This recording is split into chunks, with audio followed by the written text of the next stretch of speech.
ஒரு அழகான கிராமத்தில் சோனா குருவியும் கோரி காகமும் ஜக்கு கிளியும் நல்ல நண்பர்களாக வாழ்ந்து வந்தாங்க. இந்த மூன்று நண்பர்களுக்கும் வீடு எதுவும் இல்லை. எப்படியாவது சம்பாதிச்சு நாம ஒரு வீடு கட்டணும் அப்படின்றது தான் அவங்களுடைய வாழ்க்கையின் லட்சியமாக இருந்தது. இந்த மூன்று நண்பர்களும் எப்பவும் இணை பிரியாம எங்கு போனாலும் ஒன்னாவே போவாங்க. சோனா குருவி அவங்களோட நண்பர்கள்கிட்ட இப்படி சொல்லுச்சு. கோரி, ஜக்கு, நாம் இன்னும் எத்தனை நாள் தான் இப்படியே சும்மா இருக்கிறது? நமக்கு ஏதாவது ஒரு வேலை கிடைச்சாதான் நம்மளால் மழை வர்றதுக்குள்ளே ஒரு வீடை கட்ட முடியும். வீடு கட்டுறதுக்கு ஏகப்பட்ட செலவு ஆகும். அதனால் நான் என்ன நினைக்கிறேன்னா, நாம் ஒரு வேலைக்கு போகலாம். அதிலிருந்து கிடைக்கிற பணத்தை சிறுக சிறுக சேமித்து ஒரு அழகான ஒரு வீட்டையும் கட்டலாம். சரி சோனா குருவி, இதுவும் நல்ல யோசனையாக தான் இருக்குது. நாமளும் எத்தனை நாள் தான் இப்படியே சும்மா இருக்கிறது? எப்படியாவது மழைக்காலம் வர்றதுக்குள்ள ஒரு வீடை கட்டணும். நீ என்ன சொல்கிற கோரி காக்கம்? எனக்கும் இது சரின்னு தான் தோணுது. அதான் நீங்கள் ரெண்டு பேரும் பேசி முடிவு பண்ணிட்டீங்கல்ல, அப்புறம் என்ன, நானும் உங்கள் கூட வேலைக்கு வரேன். என்னால் முடிஞ்ச அளவுக்கு வேலையை செஞ்சு நானும் வீடு கட்டுறதுக்கான பணத்தை சேகரிக்கிறேன். இப்படி மூணு பேரும் பேசிக்கிட்டு இருந்தாங்க. மறுநாள் விடிஞ்சதும் மூணு பேரும் வயலுக்கு போய் வேலை செய்யலான்னு அங்கே போய் வேலை செய்கிறாங்க. இப்படியாக தொடர்ந்து மூன்று பேரும் வயலில் போய் தினமும் வேலை செய்கிறாங்க. அதிலிருந்து கிடைக்கிற பணத்தை சிறுக சிறுக சேகரித்து மூணு பேரும் எப்படியாவது ஒரு வீடை கட்டணும்னு நினைக்கிறாங்க. சோனா குருவி எப்பொழுதும் சிக்கனமாக இருப்பா. அவ வேலையிலிருந்து கிடைக்கிற பணத்தை அதிகமாகவே சேகரிக்க ஆரம்பிச்சா. எந்த ஒரு செலவும் பண்ணாமல் அந்த பணத்தை அப்படியே சேமிப்பில் வைத்தா. இதனால் சோனா குருவியிடம் அதிகமாக பணம் சேர்ந்து இருந்தது. ஜக்கு கிளியும் சோனா குருவியை போலவே பணம் சேமிப்பா. ஆனால் என்ன ஒன்று, அதிலிருந்து பணம் சிறிதளவு அவ செலவு பண்ணிட்டா. இப்பொழுது அவகிட்டையும் ஓரளவுக்கு பணம் இருந்தது.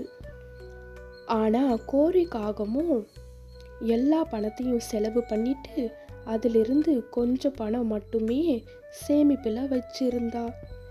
கோரி காகம் எப்பவும் அதிகமாக செலவு பண்ணிக்கிட்டே இருப்பா.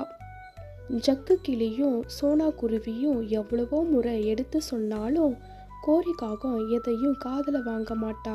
ஊதாரியாவே எப்பவும் இருப்பா. திடீர்னு ஒரு நாள் மூணு பேரும் யோசிச்சாங்க, இன்னும் எவ்வளவு நாள் தான் நாம் பணத்தை இப்படியே சேகரித்து கொண்டே இருக்கிறது? மழைக்காலம் வரப்போகுது. நாம் சீக்கிரமாகவே ஒரு வீடை கட்ட வேண்டும். இல்லைன்னா நம்மளுடைய பிள்ளைகள் அனைவரும் மழையில் அடிச்சிட்டு போயிடுவாங்க. நம்மளால் மழை காலத்திலிருந்து மீண்டு வர முடியாது. எப்படியாவது மழைக்காலம் வர்றதுக்குள்ள ஒரு வீட்டை கட்டிடணும் அப்படின்னு மூணு பேரும் நினைச்சாங்க. சோனா குருவி அதற்கான முயற்சிகள் அனைத்தும் பண்ணான். அதற்காக பல மைல் தூரம் சென்று கல் எல்லாம் வாங்கிட்டு வந்து அடுக்கி வச்சிருந்தா. எப்படியாவது நாம் ஒரு பெரிய ஒரு வீட்டை கட்டியே ஆகணும். அப்படி கட்டினாதான் இந்த மழை காலத்தில் நம்மளால் மழையை எதிர்த்து போராட முடியும் அப்படின்னு நினச்சி தூரமாக சென்று நிறைய கற்களை வாங்கிட்டு வந்து தினமும் அடுக்கி வச்சுக்கிட்டு இருப்பா. கோரி காகம் இப்படி சொல்லுச்சு. ஏன் சோனா குருவி இவ்வளவு கஷ்டப்பட்டு தூரமாக சென்று கல்லெல்லாம் வாங்கிட்டு வந்து வைக்கிறேன்? வீடு தானே கட்ட போகிற, அதுக்கு என்ன கூரை கூரை வீடு கட்டலாம் இல்லையா? இல்லை இல்லை கோரி காகமே, கூரை வீடு கட்டினா மழை காலத்தில் தாக்கு பிடிக்காது. கூரை வீடு மழை காலத்தில் அடிச்சுக்கிட்டு போயிடும். கல் வீடு வச்சு கட்டினாதான் வீடு நல்லா ஸ்ட்ராங்காகவும் தரமாகவும் இருக்கும். அப்போதான் மழை பெய்தாலும் எந்த ஒரு பாதிப்புமே ஏற்படாது. நாமளும் பல வருடங்கள் அந்த வீட்டிலையே வாழலாம். என்னமோ போ, வீடு தானே, அது எதில் இருந்தால் என்ன? இவ்வளவு கஷ்டப்பட்டு தான் வீடு கட்டணுமா என்ன? நான் எல்லாம் என்னோட வீட்டுக்கு கூரை தான் போட்டு கட்ட போகிறேன். நாம தினமும் காலையில வேலைக்கு போயிட்டு இரவு தான் வீட்டுக்கு வரோம். அந்த இரவு மட்டும்தான் அந்த வீட்டுக்குள்ள படுத்து தூங்க போறோம். இதற்காக இவ்வளவு கஷ்டப்பட்டு வீடு கட்டணுமா என்ன? நான் என்னோட வீட்டை கூரையில தான் கட்ட போறேன். ஜக்கு கிளியும் வீடு கட்டலான்னு முடிவு பண்ணுச்சு. ஜக்கு கிளியோ சோனா குருவியை போல கல் வீடு கட்டாம மணலை கொண்டுட்டு வந்து வீடு கட்டலாம், இதுதான் நம்மக்கிட்ட இருக்கிற பணத்தை வச்சு நாம் சுலபமாக வீடு கட்ட முடியும் அப்படின்னு யோசிச்சுது. இதனால் ஜக்கு கிளி மணலை வாங்கிட்டு வந்து வீடு கட்ட ஏற்பாடு பண்ணுச்சு. இதை பார்த்த சோனா குருவி ஜக்கு கிளியிடம் போய் இப்படி சொல்லுச்சு. ஜக்கு கிளி, நீ ஏன் மணலால் ஆன வீட்டை கட்டுற?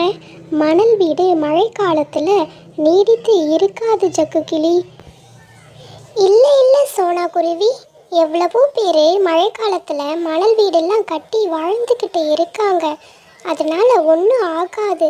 என்கிட்ட இருக்கிற பணத்தில் என்னால் மணல் வீடு மட்டும்தான் கட்ட முடியும்.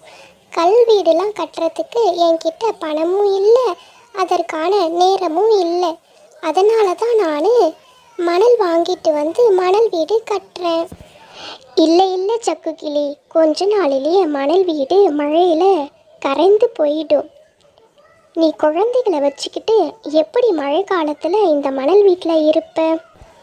நான் சொல்லுறத நீ கேளு. கொஞ்சம் கொஞ்சமாக பணத்தை சேகரித்து ஒரு பெரிய ஒரு கல்வீடு கட்டலாம். கொஞ்சம் பொறுமையாக இரு. இல்லை சோனா குருவி, கல்வீடு கட்டணும்னா என்கிட்ட நிறைய பணமும் வேணும். இதுவே மணல் வீடுனா பெரிய அளவில் மணல் வீடை கட்டலாம். கல்வீடு கட்டணும்னா என்கிட்ட இருக்கிற பணத்தில் சின்ன கல்வீடாக தான் என்னால் கட்ட முடியும். அதனால தான் நான் மணல் வீடை கட்டலான்னு முடிவு பண்ணியிருக்கேன். சோனா குருவி எவ்வளவோ சொல்லியும் ஜக்கு கிளி அதை கேட்கவே இல்லை. மணல் வீடே கட்டியிருந்தா. கோரி காகமும் வைக்கோலை வைத்து வீடு கட்டலான்னு முடிவு பண்ணிச்சு. சோனா குருவி கோரி காகத்திடம் சென்று இப்படி சொல்லுச்சு. கோரிக்கா, ஏன் நீங்கள் வைக்கோல் வைத்து வீடு கட்டலான்னு முடிவு பண்ணியிருக்கீங்க? வைக்கோல்லாம் இந்த மழை காலத்தில் சுத்தமாக தாக்கு பிடிக்காதுக்கா. என்னால் கல் சென்று தூக்கிக்கிட்டுலாம் என்னால் வர முடியாது சோனா. அதற்கான தெம்பும் இல்லை, என்கிட்ட பணமும் இல்லை. என்கிட்ட இருக்கிற பணத்தில் வைக்கோல் மட்டும்தான் என்னால் வாங்க முடியும் சோனா. மணல் கூட என்னால் வாங்க முடியாது. நான் பணத்தை நிறைய செலவு பண்ணிட்டேன்.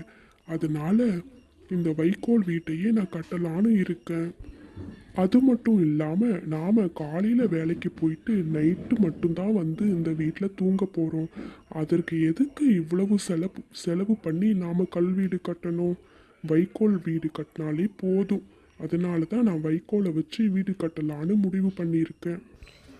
கோரி காகமும் ஜக்கு கிளியும் சீக்கிரமாகவே அவர்களுடைய வீட்டை கட்டி முடிச்சிட்டாங்க.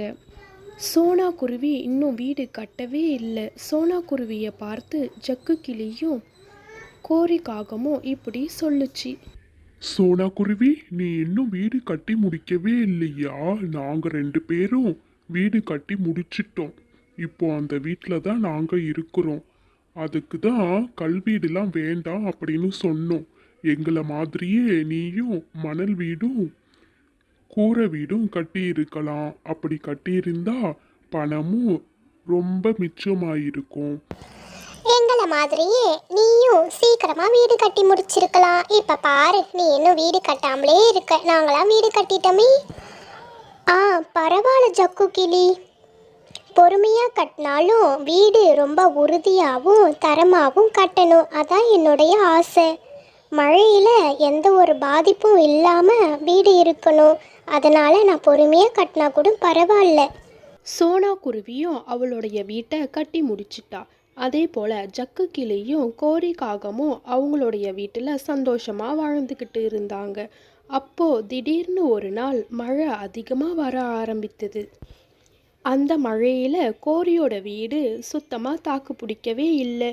ஒரு சின்ன மழை தான். அந்த மழையிலுக்கே கோரியோட வீடு தாக்கு பிடிக்காம கோரியோட கூரை வீடு பறந்து போயிடுச்சு.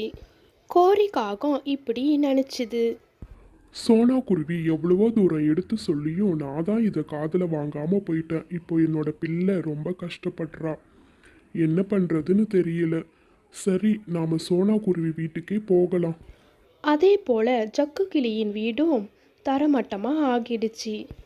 ஜக்கு கிளியும் மனசுக்குள்ளேயே இப்படி நினச்சா, சோனா குருவி சொன்னதை எதையுமே நம்ம காதில் வாங்காம நாம் பாட்டும் மண்ணாலான வீட்டை கட்டணும். இப்போ பாரு, அந்த மண்ணாலான வீடு சின்ன மழை பெஞ்சதுக்கு தாக்கு பிடிக்காம தரமட்டமாக போயிடுச்சு. இப்போ என்னோட குழந்தை ரொம்ப கஷ்டப்படுறா, என்ன பண்ணுறது? சரி, இதுக்கப்புறம் யோசித்து எந்த ஒரு பிரயோஜனமும் இல்லை. நாம் சீக்கிரமாக நம்மளோட குழந்தைய தூக்கிக்கிட்டு சோனா குருவி வீட்டுக்கே போகலாம் அப்படின்னு நினச்சிக்கிட்டு சோனா குருவி வீட்டுக்கு ஜக்கு கிளியும் கோரி காகமும் அவங்களோட குழந்தைய தூக்கிக்கிட்டு போனாங்க. ஜக்கு கிளி, என்ன ஆச்சு? ஏன் இந்த மழையில் நீ இப்படி வந்து நிற்கிற? அதுவா சோனா, நீ சொன்னதை நான் காதில் வாங்காம மண்ணாலான வீட்டை நான் கட்டினேன். இந்த சின்ன மழையிலுக்கே என்னோட மண் வீடு கரைஞ்சு போயிடுச்சு சோனா. அதான் என்ன பண்ணுறதுன்னு தெரியல. அதனால தான் என்னோட குழந்தைய தூக்கிக்கிட்டு நான் உன்னோட வீட்டுக்கு வந்திருக்கேன். சரி, இப்போ அதை யோசித்து என்ன ஆக போகுது? வா உள்ள. கோரிக்காகும், உனக்கு என்ன ஆச்சு? ஏன் இந்த மழையில் குழந்தையோட வந்து இருக்க? நீ தான் புத்திசாலி சோனா. நீ சொன்னதை நாங்கள் யாரும் காதில் வாங்காம நாங்கள் மண்ணாலான வீட்டையும் வைக்கோலான வீட்டையும் கட்டினோம். இப்போ எங்களோட வீடு எல்லாம் தரமட்டமாக ஆயிடுச்சு சோனா. உன்னோட வீடோ பார்க்கவும் அழகாக இருக்குது, ரொம்ப தரமாகவும் இருக்குது சோனா. இந்த மழைக்காலம் முடிகிற வரைக்கும் நாங்கள் 2 பேரும் உன்னோட வீட்லேயே தங்கிக்கலாமா? என்ன கோரிக்காகும், இதெல்லாம் என்கிட்ட கேட்கணுமா என்ன? நீங்கள் 2 பேரும் என்னோட நண்பர்கள். மழைக்காலம் முடிகிற வரைக்கும் நீங்கள் 2 பேரும் இந்த வீட்லேயே தங்கிக்கலாம் ஜக்கு கிளி, கோரிக்காகும். இந்த மழைக்காலம் முடிந்ததுக்கு அப்புறம் நானே உங்கள் 2 பேருக்கும் வீடு கட்டுறதுக்கு தேவையான எல்லா உதவிகளும் செய்கிறேன். ரொம்ப நன்றி சோனா குருவி, உனக்கு எவ்வளவு பெரிய நல்ல மனசு. நீ எங்கள் கூட இருக்கிற வரைக்கும் நாங்கள் எப்பொழுதும் சந்தோஷமாக இருப்போம்.